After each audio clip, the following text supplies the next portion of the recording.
Hi, what's the title of your talk? I talked on demand high for high scores. Demand high teaching is a sort of an approach to teaching, a way of tweaking what you do in the classroom to maximize the sort of learning opportunities that students have. And for an exam class where learning a lot in a short time is really important because it's a high stakes situation and so on, then I felt that demand high teaching really does help students to gain a higher score pretty quickly and pretty easily.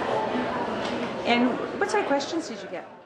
A number of interesting questions about really people trying to understand what demand high teaching is, why it's effective for exam classes, what are some problems, if any, with using these demand high ideas.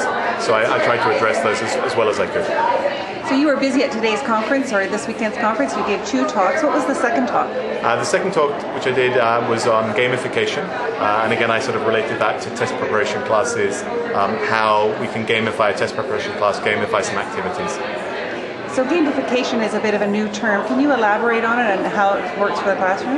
Sure. Gamification, in simple terms, is how I defined it was the deliberate and principled use of game elements and game mechanics in non-game situations. So it's not per se about playing games. It's about using the good parts of games to inform our teaching, to modify our activities so that they foster learning, that they generate engagement, they add enjoyment, they raise motivation, all those things. And what sort of questions did you get in this session? Actually, there weren't that many questions, but I think people were interested to know how it could apply, and perhaps if there's any pushback from students. In a high-stakes class like an IELTS class or a TOEFL class, students are sometimes reluctant to play a game because they feel that it's wasting their time. So I wanted to try and help people to understand that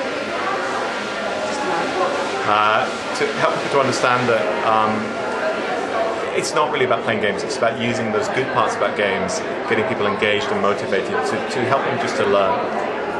Do you find that there's much pushback from students, or is that something that's anticipated more than reality?